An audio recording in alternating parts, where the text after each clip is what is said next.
Man, so after that amazing hypeness level, greatness level, that madness that was 957, and I'm not hyping it up like everybody else because I don't know why everybody else liked it, but I know why I love that shit. I know why I loved it. I love the world building. This is why I like One Piece. I love the world building about it. I'm a huge George R. R. Martin fan, so I love the books and how massive the world building is. I love the history, the backstories of a lot of their families and the histories in that. So to get a chapter like this was just, I mean, do you smell what the Rock is cooking? Like, do you smell it? Because those monsters that was on that ship was something else. I mean, at least every member that was named had to have at least had Conqueror's haki. Like, just think about that. Like, yo, so just take that from the little bitty info drops, from the little bitty slight ways they said things like, hey, these was no pirate has ever had a bounty as high as this, which means that there's a reason why Dragon is the world's most wanted person. So yo, you feel me? hey, I'm just saying, this chapter was something fierce, but something that did happen in this chapter, or should I say some of the things that was said in this chapter, give a little bit more credence to one of the things that's I've been thinking for a long time. I know I probably said it here and there. So I'm gonna read something off from you, and this is gonna be something from the manga and wiki that kind of will help support what I'm trying to tell y'all. So first off, when it comes to the incident on God's Valley, I think Dragon has something to do with it. Not only did the Rocks, not only was it the Rocks, Pirates, and Garp and Goldie, but I feel like monkey.d.dragon had to be there. He had to be of an age, because if Garp was 40, he had to be like 40. He probably already had Dragon.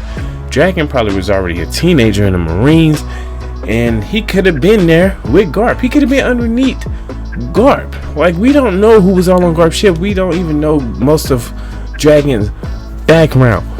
But the only reason I'm bringing up Dragon and stuff like that, because once again, I don't script my stuff, so a lot is coming off dumb. One of the things that I want to talk about with Dragon and why I brought him up is because his hate for the celestial dragons. And if you had a conversation with me, if we ever talked to Garp, I've always kind of believed that this I know that kind of sounds weird. I always kind of believe but just stay with me. I feel like Garp is the one who actually started the Revolutionary Army, or like he has something to do with the Revolutionary Army. He don't like to talk about his son, but it's not like when he brings up Dragon, he don't like Dragon, or he has like some type of like villainous rage against his son for not joining the Marines. Like, it has to be a reason why he's okay with that, and we get multiple times from chapter all the way, let's go all the way back to the 900s, like early 900s. I can't give you a particular chapter, but go all the way back to the 900s when we first get back Garp and stuff like that. And you say around the revelry, and you see he's telling Sabo's brother, like, yo, like, man, yo, chill with all that. You want to be one of those scumbags? You want to be one of these motherfuckers? He hates the celestial dragons. He ate everything about the celestial dragons, to the point where he did not want to be an admiral, because he knew he would work directly under a celestial dragon. Now, knowing that he hates celestial dragons so much makes me think, yo, that could make sense. Something can, so Peep game. This not even what I want to talk about. This not even what I want to talk about. But so peep game. What if? And just what if?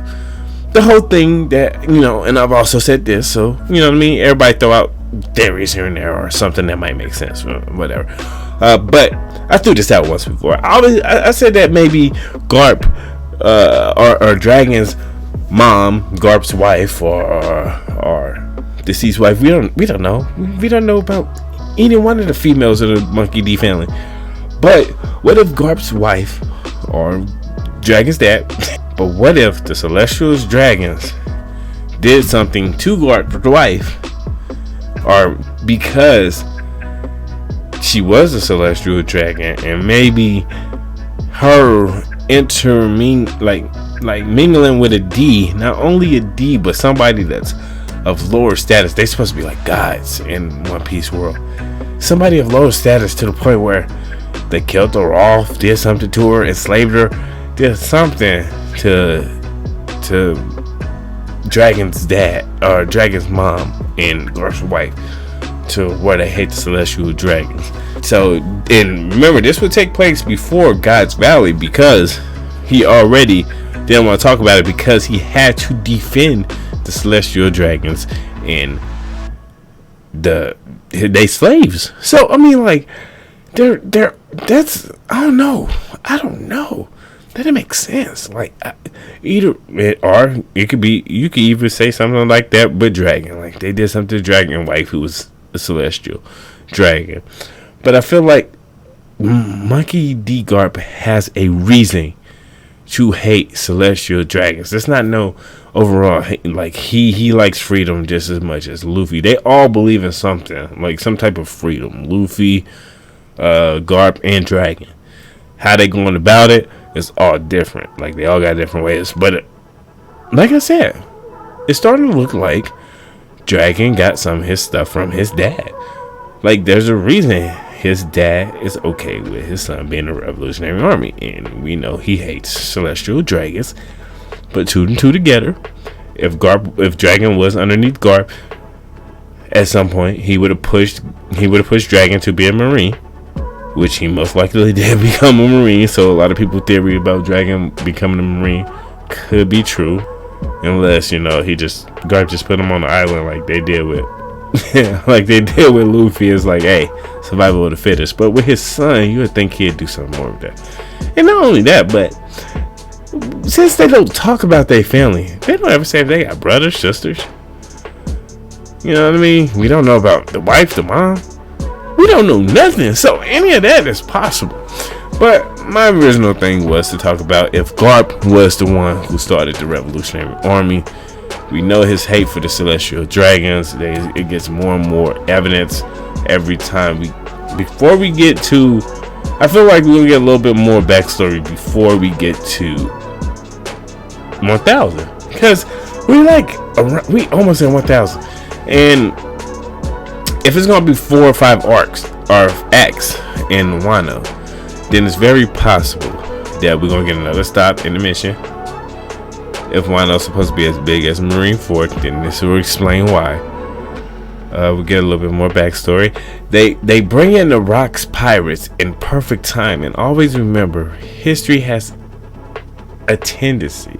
We're gonna say tendency because it does this a lot, to repeat itself. It always repeats itself. History repeats itself, just like I just repeated myself. So I'm just saying. So think about that. Let me know what y'all think down below. Is it possible that Garp started the Revolutionary Army, passed the torch, knew he could get more done in the inside of the Marines? Or am I just tripping? I don't know. But yo, My Hero 1 Justice 2 been announced. I want to talk about that. There's a few things I still want to talk about with this. With the history repeating itself, will Luffy, will Kobe end up in Wano? How is that possible? I feel like there's a few things that needs to happen. We got to deal with the time fruit that was mentioned, and I feel like Momonosuke has to get older really quick. I feel like we have to do a time skip. like right now. I don't know how that makes sense. I don't know how. Maybe if you bring in the time fruit. But I feel like not only Mononosuke needs to jump in time, but I feel like most of the Straw Hat Pirates need to jump in time because they need help with what's about to go down. And with them bringing up the Rocks Pirates, if we only supposed to have 5 more years of One Piece, bringing up the Rocks Pirates is not the way to go about it, because now you gotta tell us about the Rocks Pirates. You feel me? Like, you got to. But with that being said, if you like the videos like this and you want to see more, you already know what to do. If you rock with your boy, like, comment, subscribe, fuck with your boy. Let's get to 200. Let's get 300. Let's get 4, 5, 6, 7, 8. Shout out to all my guys. If you can, go check out the Ghetto Revelry by Virgo. He did the Ghetto Revelry. That motherfucker's popping. I got to watch a little bit while I was at work. So definitely go show some support. Go like the video. And yeah, enjoy the rest of your day. I should probably put out more videos this upcoming week if I can. And I'm definitely gonna try to.